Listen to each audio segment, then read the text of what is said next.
JCF is short for Jugando con Fuerza, which is Spanish for playing with strength, but it is also a play on words because my character's name is Fuerza. So I am playing with Fuerza. Last Day on Earth has revolutionized the mobile survival game genre. Even though the devs say that the game is still in beta, there are already dozens of other games copying the Last Day on Earth concept. Today I'm going to show you 211 tips and tricks for playing Last Day on Earth survival. When you first start the game, you will be given the option to customize your character and choose a name. You can go back through your inventory at any time and change what your character looks like, but once you pick a name, you will not be able to change it again for 30 days. When you confirm your character's attributes, you will be spawned next to a truck, naked and alone. This is the location where you will be able to build your base. Use this directional pad to move your character over to the truck and then click the interact button. There is currently no way to remove this truck from your home area, so you can use it for storage as long as you want. If this is your first time playing, I recommend equipping the knife and shirt and then beginning to clear the area. As you approach an enemy, use this button to sneak before the enemy gets within this line on the minimap. By sneaking up behind enemies and using the attack button when you are close to them, you are able to get triple damage with the first hit, which in this case instantly kills your enemies. Enemies often have rope and cloth on their dead bodies, which will be extremely valuable until you build the workbenches that allow you to craft those items. Some enemies will be bunched up like this, which requires you to fight the ones that you can't sneak up on, but it shouldn't be a problem because these enemies are really weak and this knife and shirt are pretty decent gear for your level. Once you clear the 5 enemies in this area, you need to decide whether or not you want to design your base with trees on your land, because once you chop down these trees in your home area, you can never get them back.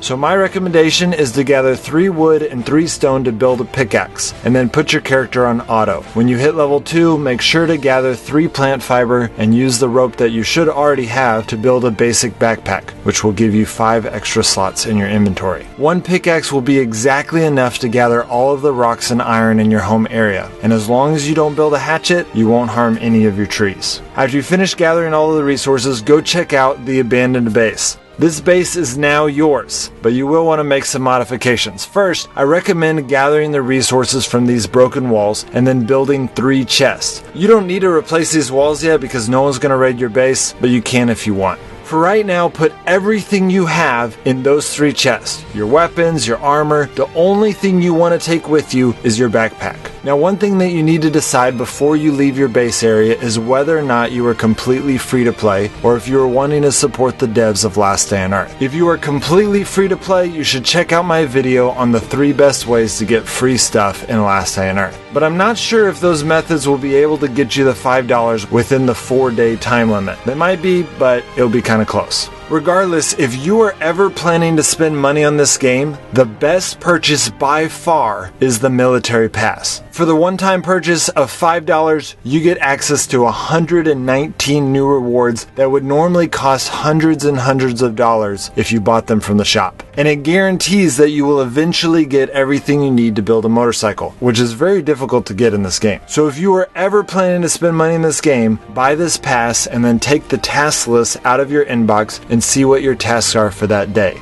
Completing these tasks will give you points towards unlocking each new level. You can also unlock new levels by paying 25 coins, but if you want to do that, I would strongly recommend saving your coins for the final task, which can also be skipped for 25 coins, but they require more points to unlock. Once you've memorized your task for the day, go ahead and put that note in one of your chests because you don't need to bring it with you to complete the quest. Now, if you're not buying the military pass because you're a free-to-play player, don't worry. I got your back. It may be a lot harder for you, but all of my tutorials are geared towards helping players do things in this game in a way that is free to play. So after you decide all that and you are completely naked, leave the area. When you enter the world map for the first time, a crashed airplane event will appear. In the rare occasion that it does not appear, do not go back into your base yet or else you will spawn the healer too early. Rather, just sprint to Bunker Bravo and then enter and exit the area and it will appear. Plane crashes are incredible events and you only get get to experience this event 2 times ever, so you want to make the most of it. I recommend using 30 energy to get to this event instantly, and then as soon as you enter the area, go ahead and try to leave the area. When you do, this pop-up will appear, allowing you to make a one-time purchase of a military backpack for $2. This is the second best deal that you can get in this game, because the only other way to get this nicer backpack is to get to level 64 or to spend close to $10 at the shop. But again, if you were free to play, no worries. When I started playing this game, the military backpack didn't even exist yet. As you go through these chests, you want to prioritize weapons, armor, and food, because those are the hardest items to get at a low level. Be sure to equip items to save room. It is important to know that by equipping food or healing in this slot, it allows you to heal while you're fighting. When you're in your inventory, you will notice a hunger and thirst meter. You will probably start to get hungry and thirsty for the first time during this event. So since you will not be able to bring everything back with you, I recommend eating some jerky and water as you loot the area so that you leave with these meters at 100%. You will get attacked by a couple wolves while you're here, but you shouldn't have any problems taking them out. If you did not get the military backpack, your inventory should look kind of like this when you're done. It might feel like you're leaving a lot of things behind, but all of the items that I did not pick up in this tutorial are pretty common items, and you won't really need them until you're much higher level. So go ahead and leave the area and return home. You can run if you want to, but you should keep in mind that only 1 energy is restored every 5 minutes. When you arrive, you will find the healer. In exchange for watching an advertisement, the healer will give you some kind of buff. The best buffs to get early in the game are muscle vines, which restore your energy to 100, and brainweed seeds, which doubles the amount of experience you get for 1 hour. After you watch the commercial, put your stuff away, and then grab the knife and shirt that you got in the beginning of the game. Put some berries in your quick slot, and then leave the area. Armor in this game has exponentially diminishing returns, so I recommend only using 1 piece of armor at a time until you have the ability to make armor for yourself. If you ran home, an airdrop should appear. Your first airdrop of the day always spawns after you leave an area when your energy is below 70. Airdrops are not nearly as amazing as the crash plane event, but they are still a good event. Try to avoid enemies as you make your way to the middle of the map. You will probably get spotted by one of these toxic spitters, but again, as long as you have your knife and berries equipped, you will have no trouble killing anything that comes at you. When you loot the airdrop, you get a weapon and 10 refined items. These are really helpful for starting out. You will also want to be on the lookout for any of these rare items that are sometimes found in airdrops, but go ahead and grab everything, because at this point in the game, almost everything is useful to you, and then leave the area. You can see that I started to farm the zone here because I thought it might be more efficient, but then I realized that sometimes stronger AI players will spawn at airdrops, and AI players are the #1 way that new players die in this game. Now usually that's because they haven't figured out the healing quick slot yet, but I don't care. I do not want you guys to die following this tutorial, because dying usually means you lose everything on you. So just leave the area and go back home. Put your stuff away again, and then head to the green pine zone. The first time you enter a green zone, an AI player with half health will attack you. When you kill him, you will find a chopper wheel. This is a very rare item. You will never get a chopper wheel in any of the zones ever again, so make sure to take this home. After you finish looting his body, a puppy will come up to you. Go over to the puppy and use the interact button to pick him up.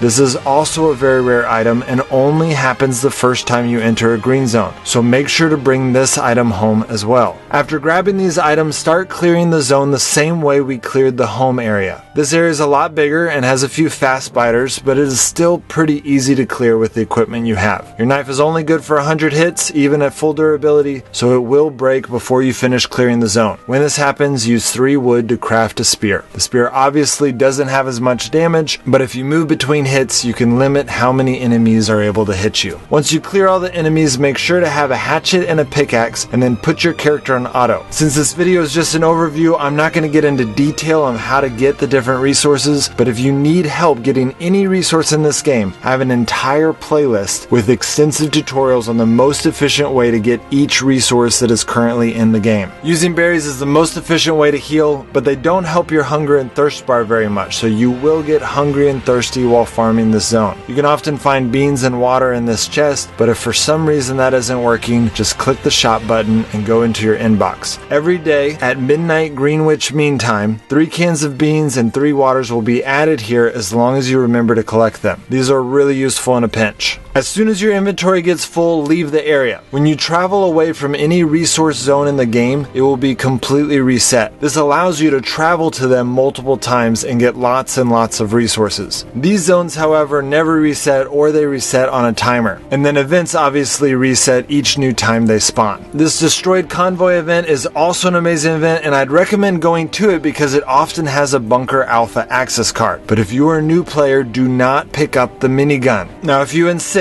make sure to have another weapon in your quick slot so you can switch weapons as soon as you pick it up. But I would suggest that if you're new, do not pick it up, especially if you get the Bunker Alpha access card. At this point, you will have earned about 5 new skills. You get skills pretty much the same way you get experience, but they are location based, and normal experience buffs do not increase how much skill experience you get. When you click learn, you will randomly get 1 of 6 skills. Sometimes you are offered the chance to buy an experience book for $2. Experience books give you exactly half of a skill, which might not seem that great, but skills get exponentially harder to get as you get more of them. So this is not a bad purchase as long as you don't use the book until you have at least 20 to 25 skills in that area. You can keep the books in your inbox for as long as you want. These pine zones offer these 6 skills. The skill in this slot is usually an active skill that you will be able to go into your inventory and set them as a substitute for the auto or sneak buttons. And the skill in this slot has historically been extremely rare, but they have made a lot of changes in this last update, and I got it in this tutorial, so it might not be that hard anymore. And some of these rare skills do not exist yet. Since this game is in beta, there are a lot of things that do not exist in the game yet. Knowing what does and doesn't exist in the game is obviously important for knowing what to build. So I recommend either watching my videos to learn this information or visiting our website LDOEoutpost.com. On that website, you are able to learn almost everything you want to know about the game, including which items do and do not exist. The mountain areas offer these 6 skills, including the skill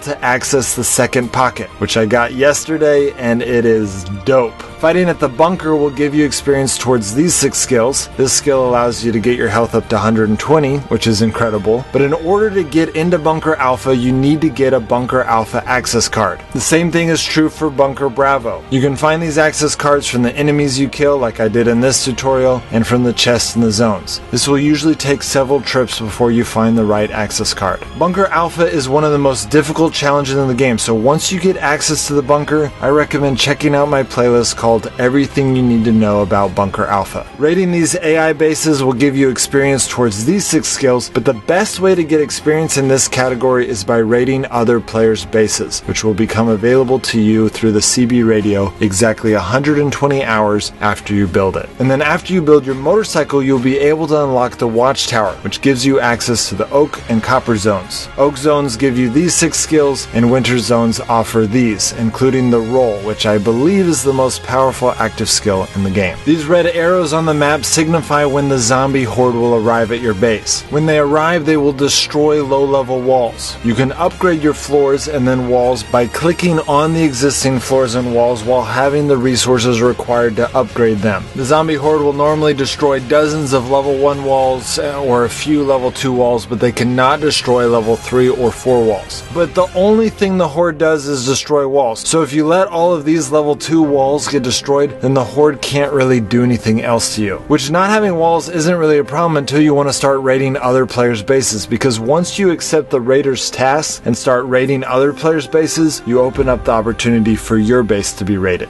Most of your progression through this game will be determined by how fast you are able to level up and build the workbenches in your crafting menu. The garden bed is going to be your best source of food for the long haul, but it doesn't give it to you quickly. The campfire is crucial for making coal, which is the most efficient fuel in the game, and it can also help stretch how much food you have. The woodworking bench and furnace are the 2 most used workbenches in the game, and I recommend building 2 of each of them and keeping them busy as soon as you can. The CB radio allows you to access the dealer, who doesn't really offer that great of deals, and then 5 days later the raiders, which is a much bigger benefit. As you can see from the CB radio in your base, many of the items in your crafting tab require you to assemble them after placing them, which usually costs costs a lot more resources than it does to place them. These three are important, but pretty self-explanatory. Obviously, the motorcycle requires assembly, and you should know that it takes even a really active player at least a month to complete it. And it could take a lot longer than that. If you want to know everything there is to know about building your motorcycle, you should check out my video on building it. The dog pen also requires assembly, but it is not nearly as hard to complete. And when you finish it, you're able to release the puppy you got earlier. These 4 crafting tables are pretty important, but also self-explanatory. The doormat allows you to pick your spawn point in your base so that you don't always spawn near the truck. And then we get to the sewing machine. In my opinion, the sewing machine is the first step into intermediate play in this game. It allows you to turn fiber into cloth and cloth into thick fabric. These are crucial ingredients for so many important items in the game, and I recommend crafting it as soon as you can. One of the most common mistakes new players make is using their resources towards assembling the motorcycle instead of saving them to craft these important workbenches. The ATV requires further assembly, but doesn't actually exist yet, though it seems like it will be coming out very, very soon. The gunsmith has recently become a huge part of the game, which is why they start you out with one. The blueprints that you get throughout the game allow you to assemble weapon modifications here at the gunsmith bench. Once you assemble those modifications, you can add them to any weapon you get of that type. So you don't really need to know that much about weapon modifications until you assemble your gunsmith bench, but once you do, I recommend checking out LDOEoutpost.com because we are updating the database with all of the weapon modifications in the game around the same time that we're posting this video. The radio tower has just recently been added to the game. Currently, you can only get to level 1, which allows you to have 5 friends in the game, but you can only chat with them right now. The devs of Last on Earth have expressed that they are hoping to expand this soon so we can actually play with each other. The recycler is another huge part of the game. There are some very important materials in this game that can only be obtained by recycling other things in the recycler. Your chances of getting the most desired items are based on how much durability that item has, and they are increased as you level up your recycler, which will be very difficult to do when you're starting off, but as you get to higher levels, you will have a lot of extra resources, which makes it a lot easier. The main use for the electric generator is to unlock the watchtower, but it cannot be carried unless you have a motorcycle, so make sure to assemble your motorcycle before your generator. The blueprint for the acid bath should be somewhere around here, but it doesn't show up on here until you find it on the 3rd floor of Bunker Alpha. The acid bath is important because it allows you to open infected crates, which is part of advanced play. The smelting furnace is also for advanced play, and the machete has one of the highest DPS ratings out of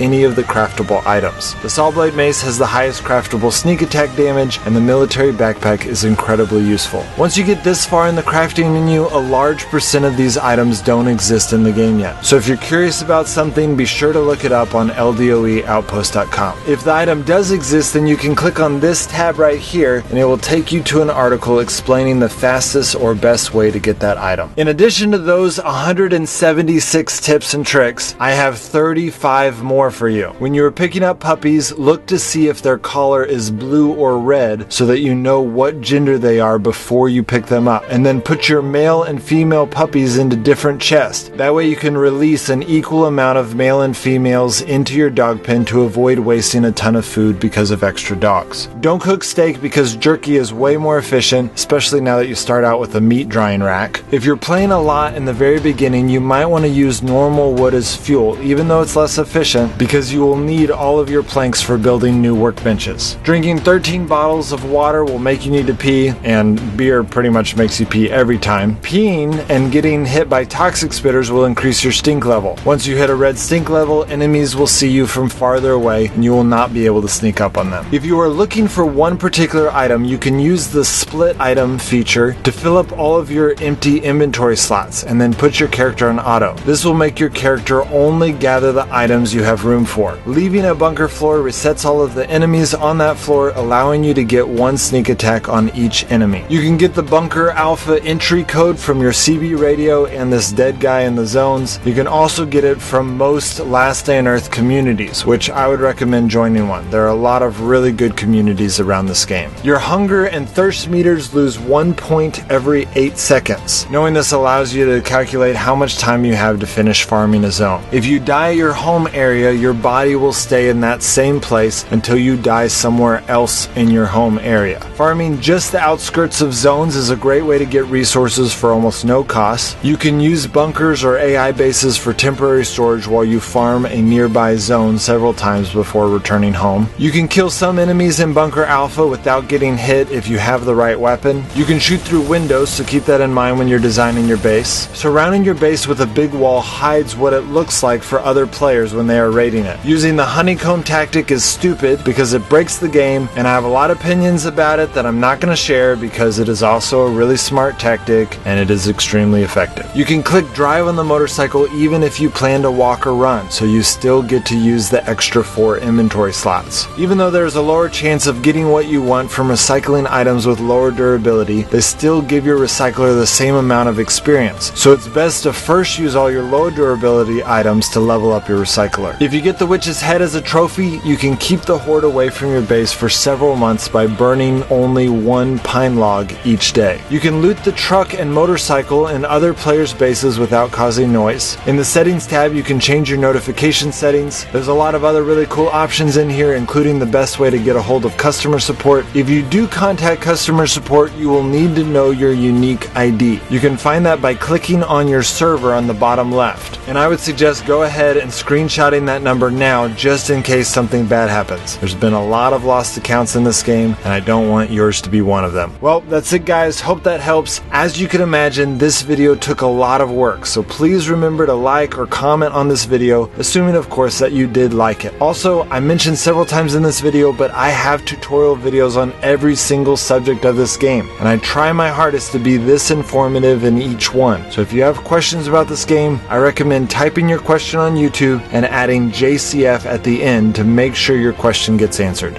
Alright guys, I'll see you next time.